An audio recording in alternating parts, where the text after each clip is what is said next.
Hello, ഇന്ന് നമുക്ക് വളരെ ഹെൽത്തി ആയിട്ടുള്ള ഒരു രാഗി ദോശേൻ്റെ റെസിപ്പി കണ്ടു നോക്കാം കേട്ടോ. അപ്പോൾ ഇത് ചെയ്യാനായിട്ട് ഒരു കപ്പ് രാഗി ഒരു ബൗളിലേക്ക് ഇട്ട് കൊടുത്തിട്ടുണ്ട്. ഇനി ഇതിലേക്ക് അരക്കപ്പ് പച്ചരി കൂടെ ചേർത്ത് കൊടുക്കാം കേട്ടോ. ഇനി നമ്മളിതിലേക്ക് ഒരു 1/4 കപ്പ് ഉഴുന്ന്, അതുപോലെ തന്നെ ഒരു ടേബിൾ സ്പൂൺ ഉലുവയും കൂടെ ഇതിലേക്ക് ചേർത്ത് കൊടുക്കുക.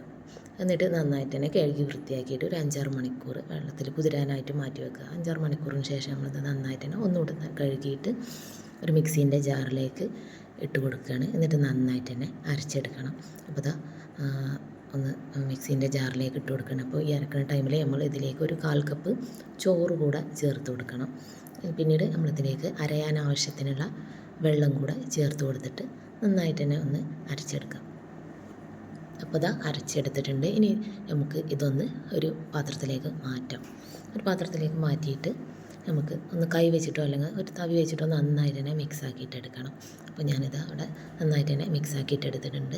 ഇനി നമുക്കിതൊന്ന് അടച്ച് വെച്ച് ഒരു 8 മണിക്കൂറോളം ഒന്ന് ഒരു മാവ് ഒന്ന് നന്നായിട്ട് പൊങ്ങി കിട്ടാനായിട്ട് നമുക്ക് മാറ്റി വെക്കാം. അപ്പോൾ ഞാനിത് നൈറ്റാണ് അരച്ച് വെച്ചിട്ടുണ്ടായിരുന്നത്. രാവിലെ ആയപ്പോഴേക്കും മാവ് നന്നായിട്ട് തന്നെ പൊങ്ങി കിട്ടിയിട്ടുണ്ട്.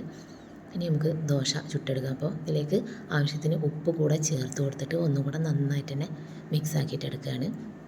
പിന്നീട് നമുക്ക് ഈ ഒരു രാഗി ദോശ തയ്യാറാക്കാനായിട്ട് ഒരു പാന് സ്റ്റൗവിൽ വെച്ചിട്ട് ചൂടായിട്ട് വരുമ്പോൾ ഇതുപോലെ ഓരോ തവി മാവ് ഒഴിച്ച് കൊടുക്കുക. എന്നിട്ട് അതുപോലെ തന്നെ ചുറ്റിച്ചെടുക്കുക.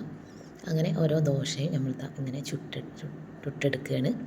അപ്പോൾ നമുക്ക് ബ്രേക്ക്ഫാസ്റ്റിനോ അല്ലെങ്കിൽ ഡിന്നറിനോ ഒക്കെ കഴിക്കാൻ പറ്റുന്ന ഒരു ഹെൽത്തി ആയിട്ടുള്ളൊരു നല്ലൊരു ദോശ തന്നെയാണ്. നമുക്ക് ഇതിലേക്ക് ഞാൻ അരക്കുന്ന ടൈമിൽ ഈസ്റ്റോ പക്കാരോ അങ്ങനെയൊന്നും ചേർത്ത് കൊടുത്തിട്ടില്ല. അല്ലാതെ തന്നെ മാവ് നന്നായിട്ട് തന്നെ കിട്ടിയിട്ടുണ്ട്. അപ്പോൾ നമുക്ക് ഹെൽത്തി ആയിട്ട് ഉള്ള നല്ലൊരു ഫുഡാണ്. അപ്പോൾ നമുക്ക് വേണമെന്നുണ്ടെങ്കിൽ ഇങ്ങനെ ചുട്ടെടുക്കുന്ന ടൈമിൽ കുറച്ച് നെയ്യ് ചേർത്ത് കൊടുക്കാം. വേണ്ടെന്നുണ്ടെങ്കിൽ ചേർക്കണ്ട. നമുക്ക് ഹെൽത്തി ആയിട്ട് കഴിക്കുമ്പോൾ ഹെൽത്തി ആയിട്ട് തന്നെ കഴിക്കാം. അപ്പോൾ നെയ്യ് ഒഴിവാക്കുക. കഴിയുന്നത് നെയ്യൊന്നും ചേർക്കാതെ തന്നെ കഴിക്കാനായിട്ട് ശ്രദ്ധിക്കുക. നമ്മൾ വെയിറ്റ് ലോസൊക്കെ കണ്ടിന്യൂ ചെയ്യുന്ന ആളുകൾക്കൊക്കെ പറ്റിയ നല്ലൊരു ഹെൽത്തി ഫുഡാണ്. അപ്പോൾ നിങ്ങൾ ഈ ഒരു ഐറ്റം ട്രൈ ചെയ്ത് നോക്കിയിട്ടില്ലെങ്കിൽ ട്രൈ ചെയ്ത് നോക്കുക. നിങ്ങൾക്ക് ഈ ഒരു വീഡിയോ ഇഷ്ടമായാൽ ലൈക്ക് ചെയ്യുക, ഷെയർ ചെയ്യുക, സബ്സ്ക്രൈബ് ചെയ്യുക. ഓക്കേ.